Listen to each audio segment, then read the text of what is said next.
Hello friends, welcome back to my channel Karthik Telugu news. Friends, ఇవాళ EPFO ఉద్యోగులకు సంబంధించి మరొక ఇంపార్టెంట్ అప్డేట్ న్యూస్ అయితే రావడం జరిగింది. దీని గురించి మరిన్ని విషయాలు ఈ వీడియోలో తెలుసుకుందాం. ప్రైవేట్ రంగంలో పనిచేసే లక్షలాది ఉద్యోగులకు పదవీ విరమణ తర్వాత ఆర్థిక భద్రతపై అనేక అనుమానాలుంటాయి. ప్రభుత్వ ఉద్యోగుల హామీతో కూడిన పెన్షన్ లేకపోవడం వల్ల ఈ ఆందోళన మరింత పెరుగుతోంది. అయితే ఈపీఎఫ్ఓ కింద ఉండే ఉద్యోగుల పింఛన్ పథకం ఈ సమస్యకు ఒక స్థిరమైన పరిష్కారంగా నిలుస్తోంది.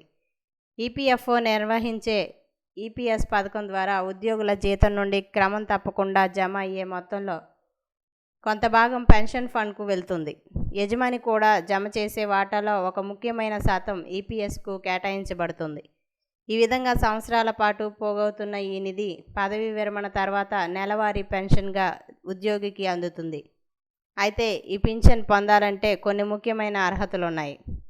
ఉద్యోగి కనీసం 10 సంవత్సరాల పెన్షన్కు అర్హత కల సర్వీస్ పూర్తి చేసి ఉండాలి.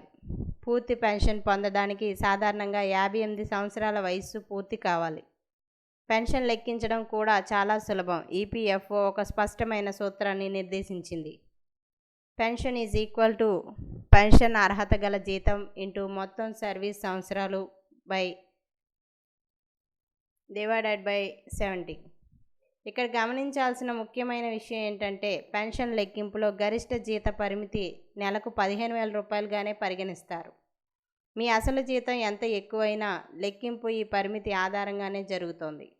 ఉదాహరణకు 2026లో పదవీ విరమణ చేస్తున్న ఒక ఉద్యోగి 50 సంవత్సరాల సేవ పూర్తి చేశాడని అనుకుందాం.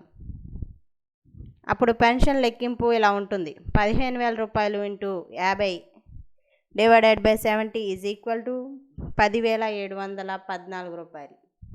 అంటే అతనికి నెలకు సుమారు 10,714 రూపాయల స్థిరమైన పెన్షన్ లభిస్తోంది. అయితే ముందస్తుగా పెన్షన్ తీసుకుంటే తగ్గింపు ఉంటుంది. ఉదాహరణకు 58 ఏళ్ళు పూర్తి కాకముందే 50 ఏళ్లకే పెన్షన్ ప్రారంభిస్తే ప్రతి సంవత్సరం 4% చొప్పున పెన్షన్ తగ్గించబడుతుంది. దీనివల్ల మొత్తం నెలవారీ ఆదాయం గణనీయంగా తగ్గే అవకాశం ఉంది. సో ఫ్రెండ్స్, ఇది అప్డేట్ న్యూస్. మరిన్ని అప్డేట్స్ కోసం ఛానల్ సబ్స్క్రైబ్ చేసుకోండి ఫ్రెండ్స్. అలాగే పక్కన ఉన్న బెల్ ఐకాన్ క్లిక్ చేసి వీలైతే ఛానల్కు లైక్ అయితే చేయండి. Thank you friends. Thanks for watching this video.